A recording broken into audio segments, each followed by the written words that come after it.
Hello everyone, this is Shahrukh Hamid Khan और स्वागत है आपका हमारे यूट्यूब चैनल SRK पाठशाला में। So guys, today we are going to discuss about the new chapter of class 11th history and that is from the beginning of the time, जहाँ पर हम पढ़ेंगे basically the evolution of human beings के बारे में। तो chapter काफ़ी interesting है, चलिए इसको स्टार्ट करते हैं।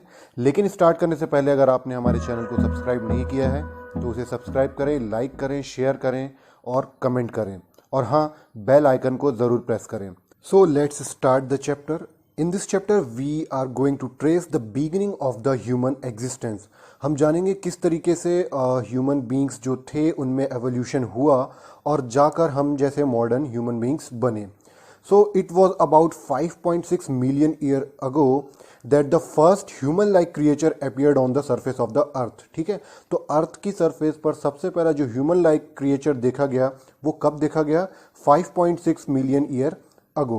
ये जो मिलियन ईयर अगो है इसको हम डिनोट करते हैं MYA से। Okay, so human being reassembling us originated about 1,60,000 years ago. अगर हम बात करें मॉडर्न ह्यूमंस की तो उनके जो भी एविडेंसेस मिले वो हमें कब मिले हैं? 1,60,000 ईयर्स अगो पहले। अब जो हम इस चैप्टर में पढ़ने वाले हैं उस चैप्टर में हम क्या पढ़ेंगे?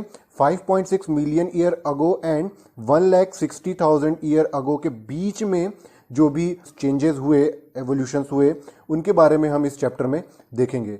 Eight that time the earlier people were known as the hunter and gatherer. अब हंटर और गैदरर कौन होते हैं? जो हंटिंग करते हैं और गैदरिंग करते हैं। तो कहीं ना कहीं इसके भी हमें एविडेंसेस मिले, तो इस बारे में भी हम इस चैप्टर में देखेंगे।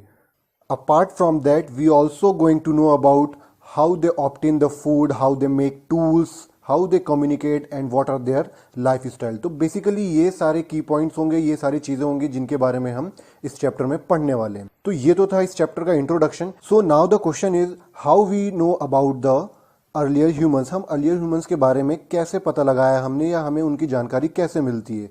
सो बेसिकली कुछ सोर्सेज होते हैं, जैसे कि आप यहाँ पर देख सकते हैं, human fossils, stone tools and cave paintings. तो इस तरीके के कुछ सोर्सेज होते हैं जो हमें एविडेंसेस इनके मिलते हैं, जिससे हम पता लगाते हैं अर्लियर ह्यूमंस के बारे में। ओके, चलिए हम डिटेल में देखते हैं कि ये फॉसिल्स क्या होते हैं। So these sources help us to understand or know about the history of earlier human and society। तो earlier humans किस तरीके से रहते थे, उनकी क्या सोसाइटी थी, ये सारी चीज़ों की जो भी हमें जानकारी मिलती है वो इन सोर्सेज से मिलती है। चलिए देखते हैं फॉसिल्स क्या होते हैं। तो the fossils are the remains और impression of very old plant, animal और human which have turn into stones. These are often embedded in rocks and thus preserved for millions of years ago। तो क्या हो जाता है कि जो भी प्लांट होते हैं, एनिमल्स होते हैं, ह्यूमंस होते हैं, तो उनके जो रिमेन्स होते हैं, ठीक है, वो क्या होते हैं, जो रॉक्स होते हैं हमारे, ठीक है, उनमें प्रिजर्व रहते हैं कई मिलियंस ऑफ ईयर तक। तो उन्हीं को हम क्या बोलते हैं? फॉसिल्स बोलते हैं। स्पेशीज के बारे में देखें तो species is a group of organism that can breed to produce fertile offspring. Members of one species can not mate with those of other. ठीक है, तो स्पेशीज क्या होते हैं? ग्रुप ऑफ ऑर्गेनिजम्स होते हैं जो कि ब्रीड करते हैं टू प्रोड्यूस देयर ऑफस्प्रिंग। लेकिन यहाँ पर एक बात आपको ध्यान रखनी है कि एक स्पेशीज जो होगे वो अपने ही स्पेशीज से रिप्रोड्यूस होगा, दूसरे स्पेशीज से रिप्रोड्यूस नहीं होगा। चलिए आगे देखते हैं हम। Now let's talk about how we dated a fossils. हम फॉसिल्स को डेटेड कैसे करते हैं? तो there are two process. The first one is direct chemical analysis. हम डायरेक्ट केमिकल एनालिसिस प्रोसेस के थ्रू क्या कर सकते हैं? फॉसिल्स को डेट कर सकते हैं। And the second one is indirectly by dating the sediments in which they are buried. मतलब जो भी फॉसिल है वो कितने ज़्यादा नीचे दफन है उसके हिसाब से भी हम क्या कर सकते हैं? उसकी डेटिंग करते हैं। Once the fossils are dated a sequence of human evolution can be worked out. तो क्या होता है, जैसे ही हमें फॉसिल्स डेटेड हो जाते हैं, मतलब उनकी डेट्स पता चल जाती है, तब हम उसको एक सीक्वेंस में लगाकर उनके ओरिजिन का पता लगा सकते हैं। तो इस तरीके की चीज़ें हो रही थी, बट कुछ लोग थे, some scholars were not ready to accept that fossils and other evidence are of earlier form of humans. तो कुछ एविडेंसेस मिले हमें, स्कल्स वगैरह मिले, अभी हम देखेंगे आगे इस चैप्टर में। तो कुछ ऐसे स्कॉलर्स थे, scholars means the highly educated persons, जो उन्होंने क्या कहा कि वो एक्सेप्ट नहीं कर रहे थे। वो बोल रहे थे ये जो फॉसिल्स हैं वो किसी ऐसे ह्यूमन का नहीं है जो एक्सटिंक्ट हो चुके, बल्कि ऐसे ह्यूमंस का है जो अभी हैं, मतलब मॉडर्न ह्यूमंस का है। तो वो इस चीज़ को एक्सेप्ट नहीं कर रहे थे, डिनाई कर रहे थे। ऐसा वो क्यों कर रहे थे? Because they believe in the Old Testament of the Bible. वो बाइबल के ओल्ड टेस्टामेंट में बिलीव करते थे, जिसके अकॉर्डिंग क्या था कि human origin was regarded as an act of God creation. और उनके मुताबिक जैसा कि बाइबल में लिखा है कि जो ह्यूमन है वो क्या है, क्रिएशन ऑफ गॉड है, इसलिए वो उन चीज़ों को बिलीव नहीं कर पा रहे थे। So now in August 1856 workman who were quarrying for limestone in Neander valley near German city Dusseldorf found a skull and skeleton fragment. तो क्या हुआ कि 1856 में कुछ वर्कमैन जो थे वो लाइमस्टोन के लिए जर्मनी सिटी डुसेलडॉर्फ के पास जो नाइदर वैली है वहां पर क्या कर रहे थे, खुदाई कर रहे थे। तो उन्हें क्या मिला, स्कल एंड कुछ स्केलेटन फ्रेगमेंट्स मिले। यहाँ पर आप देख सकते हो स्कल का यहाँ पर पिक्चर दिया हुआ है। तो बेसिकली इस तरीके का वो स्कल दिख रहा था। अगर हम जर्मनी के मैप में देखें तो आप यहाँ पर देख सकते हैं, ये जर्मनी का मैप है। यहाँ पर ये देख सकते हो आप डुसेलडॉर्फ एंड एक और काफ़ी फेमस सिटी है जो है हाइडलबर्ग, है ना। ये दोनों काफ़ी इंपॉर्टेंट हैं हिस्ट्री के पर्सपेक्टिव से। तो यहाँ पर खुदाई में उनको क्या मिला, स्कल एंड कुछ फ्रेगमेंट्स मिले, किसके, स्केलेटन के। तो उन लोगों ने क्या किया कि जितने भी उनको स्कल और जो फ्रेगमेंट्स मिले थे उसको उन्होंने हैंड ओवर कर दिया, किसको, कार्ल फुलरोड को, है ना। कार्ल फुलरोड कौन थे, वो एक लोकल मास्टर थे और एक नेचुरल हिस्टोरियन थे। Then he examine, Karl Fuhlrott ने उसको एग्जामिन किया and he realise that they did not belong to a modern human. उनको लगा कि ये जो स्कल है ये किसी मॉडर्न ह्यूमन का नहीं है। He then made a plaster cast of skull and sent it to a Hermann Skafsen।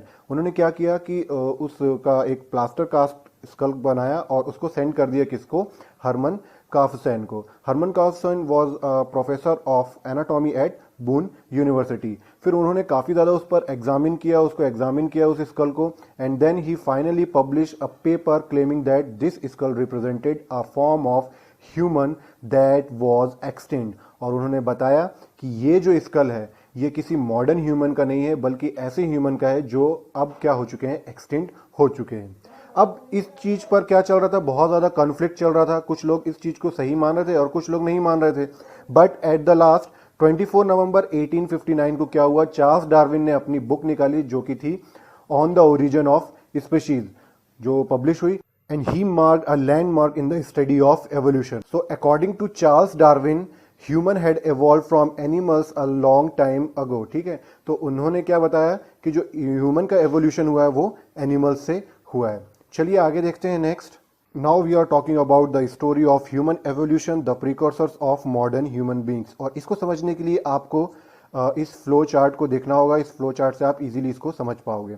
Okay, सो हम देखते हैं यहाँ पर। तो सबसे पहले अगर हम बात करें तो सबसे पहले कौन लोग आए, सबसे पहले जो थे उनको कहा जाता था प्रीमेट्स। ओके, प्रीमेट्स में कुछ एवोल्यूशन हुए तो बने कौन, होमोनॉइड्स, और होमोनॉइड्स में एवोल्यूशन होकर बने होमोनिड्स। अब इन होमोनिड्स को दो अलग अलग पार्ट में, दो अलग अलग कैटेगरी में डिवाइड किया गया। The first one is Australopithecus and the second one is Homo. अब ये जो होमो था, इस होमो कैटेगरी में तीन अलग अलग सब कैटेगरीज डिवाइड हुई। The first one is Homo habilis, the second one is homo erectus and the third one is Homo sapiens. Homo habilis कौन लोग थे, जिन्हें हम टूल मेकर भी बोलते हैं। ठीक है, Homo erectus the uprighted man and the Homo sapiens कौन थे, द वाइज थिंकिंग मैन, मतलब हम लोग, मतलब मॉडर्न ह्यूमन बींग्स। चलिए इनको डिटेल्स में समझते हैं। The first one is primates. Primates it is the category of mammals. Mammals आप सभी लोग जानते हैं, mammals are those animal which give a birth to a baby like monkey. ठीक है, और ये कहां पर एमर्ज हुए थे, ये एमर्ज हुए थे एशिया एंड अफ्रीका में। इनसे कुछ एवोल्यूशन हुआ तो क्या बने, होमेनॉइड्स। अब होमेनॉइड्स कौन थे, होमेनॉइड्स को हम ओल्डर ह्यूमन भी बोलते हैं। इनका जो ब्रेन साइज था वो क्या था, स्मॉल था। अब देखिए हमारी बॉडी पार्ट में जो ब्रेन होता है वो एक बहुत इंपॉर्टेंट रोल प्ले करता है हमारे फिजिकल अपीयरेंस में भी। ठीक है, तो होमोनॉइड्स का जो ब्रेन था वो क्या था, बहुत ही छोटा था। They are quadrupeds, means they are 4-footed animals, है ना, मतलब they use both hand and feet for the walking, है ना। वो कुछ किसी भी काम को करने के लिए या चलने के लिए किसका यूज करते थे, हैंड एंड फुट दोनों का ही यूज करते थे। और उनके जो फोर लिम्स हुआ करते थे दैट वाज नॉट फ्लेक्सिबल, है ना। फोर लिम्स जो थे वो फ्लेक्सिबल नहीं थे। इसका मतलब वो किसी भी चीज को पकड़ने या कुछ करने के लिए फ्री नहीं थे। इनमें कुछ एवोल्यूशन हुआ, चेंजेस हुए, तो उनको हम बोलते हैं क्या, होमिनिड्स। अब होमिनिड्स को हम मॉडर्न ह्यूमंस भी बोल सकते हैं क्योंकि इन लोगों ने क्या करना स्टार्ट कर दिया था, they are going to use tools का यूज करना स्टार्ट कर दिया था।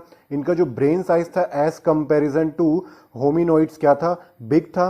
दे आर इन अपराइटेड पोस्चर, जो उनका पोस्चर था वो कैसा था, अपराइटेड था मतलब उनकी जो बैकबोन थी अब कैसी हो गई थी, एस शेप की हो गई थी, मतलब वो अब सिर्फ और सिर्फ 2 फुट से ही क्या कर सकते थे, चल सकते थे, ठीक है, जिन्हें हम क्या बोलते हैं, by pedal locomotion. By pedal locomotion का मतलब बाई मतलब 2 एंड पेडल मतलब लेग्स, तो मतलब वो 2 लेग्स से चलना स्टार्ट कर चुके थे। नेक्स्ट देखते हैं आगे। The next one is Australopithecus. अब एस्ट्रेलोपिथेकस जो थे they are the sub category of hominids, लेकिन क्या था, इनका जो साइज था ब्रेन का वो क्या था, स्मॉल था। जॉ जो थी वो उनकी लार्ज थी, लार्ज टीथ हुआ करते थे, और ये क्वाड्रूपेड थे, तो कहीं ना कहीं इनको होमो से क्या करा गया, अलग रखा गया, ठीक। नेक्स्ट इज होमो का जो ब्रेन साइज था काफी बड़ा था, लाइट जॉ थी, है ना, small teeth and bipedal locomotion उनमें देखा गया, और कई सारे पॉजिटिव फिजिकल चेंज भी उनमें आए। ओके, चलिए अब हम देखते हैं next the positive feedback mechanism. अब इसमें हम जानेंगे कि कुछ मैकेनिज्म के कारण क्या क्या पॉजिटिव चेंजेस जो थे वो ह्यूमन बींग्स में आना स्टार्ट होने लगे। Okay, when the size and capacity of brain increase, तो कई सारे पॉजिटिव चेंजेस देखने को मिले। धीरे धीरे क्या होने लगे, उनके हाथ वगैरह जो थे, हैंड्स, वो भी फ्री होने लगे, जिसकी वजह से वो क्या करने लगे, टूल्स का यूज करने लगे, टूल्स को बनाने लगे, और जो इन्फेंट्स होते थे, ऑब्जेक्ट्स होते थे, उनको भी कैरी करने लगे। धीरे धीरे उनका जो पोस्चर था वो भी अपराइटेड होने लगा, मतलब अब वो बाईपेडलिज्म का यूज करने लगे, मतलब 2 ही पैरों से चलना उन्होंने स्टार्ट किया। और जब 2 पैरों से चलना स्टार्ट करने लगे तो उनकी जो एनर्जी थी वो कम कंज्यूम होती थी। जब वो 4 पैरों से चलते थे तब उनकी जो एनर्जी थी वो ज्यादा कंज्यूम होती थी। जब वो अपराइटेड पोस्चर में आ गए तो अपराइटेड पोस्चर से क्या हुआ, जो उनको देखना था, दूर तक का देखना उनके लिए आसान हो गया, जिससे वो क्या कर सके, लॉन्ग डिस्टेंस कवर कर सके, और हंटिंग के लिए भी उनको काफी मदद मिली। तो इस तरीके से ये पॉजिटिव फीडबैक मैकेनिज्म था, ये काफी इंपॉर्टेंट है। चलिए आगे देखते हैं हम। So now we are talking about the evidences. Evidences play an important role to know about the history of human beings, है ना। तो ह्यूमंस बीइंग की हिस्ट्री या फिर किसी भी चीज की हिस्ट्री को जानने के लिए एविडेंसेस जो होते हैं वो बहुत महत्वपूर्ण रोल प्ले करते हैं। तो यहां पर कुछ एविडेंसेस हमको मिले हैं, जैसे कि फर्स्ट वन इज बाईपेडलिज्म। अब बाईपेडलिज्म का जो एविडेंस है वो हमें 3.6 मिलियन ईयर अगो पहले मिला है। कहां पर, लिएटोली एंड तंजानिया में। लिएटोली और तंजानिया कहां पर है, आपके अफ्रीका में। And the direct evidence from Hadar and Ethiopia. Hadar और इथोपिया में हमें क्या मिले हैं, जो फॉसिल्स हैं लिम्स बोन के, वो वहां पर हमें मिले हैं। तो इस तरीके से टाइम टू टाइम हमें क्या कुछ एविडेंसेस मिलते जाते हैं, जिसके अनुसार हम क्या करते हैं, हमारे जो भी ह्यूमन बींग्स में चेंजेस हुए हैं उसका पता हम लगा पाते हैं। Next is homo habilis. तो होमो हेबिलिस के जो एविडेंसेस मिले हैं वो भी हमें इथोपिया एंड तंजानिया में मिले हैं।